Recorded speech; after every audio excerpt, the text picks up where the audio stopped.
আজকে বানাচ্ছি আমি বাঁধাকপি, মাছের মাথা দিয়ে বাঁধাকপি বানাবো অল্প মশলা দিয়ে।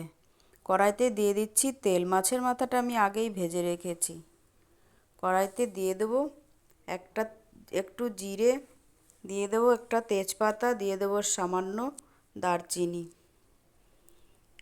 এটা গন্ধ বেরোনো পর্যন্ত আমি ভেজে নিয়েছি। এবার দিয়ে দিচ্ছি আলু। একটা আলুর টুকরো করে কেটে দিয়েছি।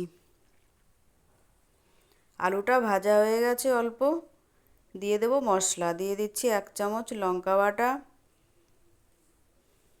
দিয়ে দেবো জিরে বাটা আধা চা চামচ, দিয়ে দেবো আধা চা চামচ আদা বাটা। মশলাটা আস্তে আস্তে কষে নেব। দিয়ে দিচ্ছি স্বাদ মতো লবণ, দিয়ে দেবো পরিমাণ মতো হলুদ।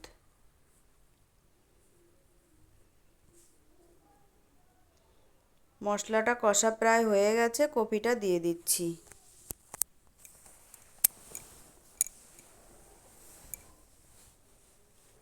কপিটা দিয়ে নেড়েচেড়ে আমি একটু ঢেকে দিয়েছিলাম। এবার মাছের মাথাটা দিয়ে নেড়েচেড়ে আবার ঢেকে দেবো 5 মিনিটের জন্য।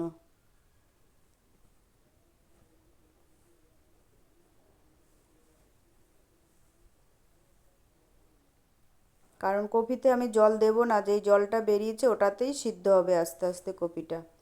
ঢেকে দিয়েছিলাম, ঢাকনা তুলে নেড়েচেড়ে আবার আমি ঢেকে দেবো 2 মিনিটের জন্য।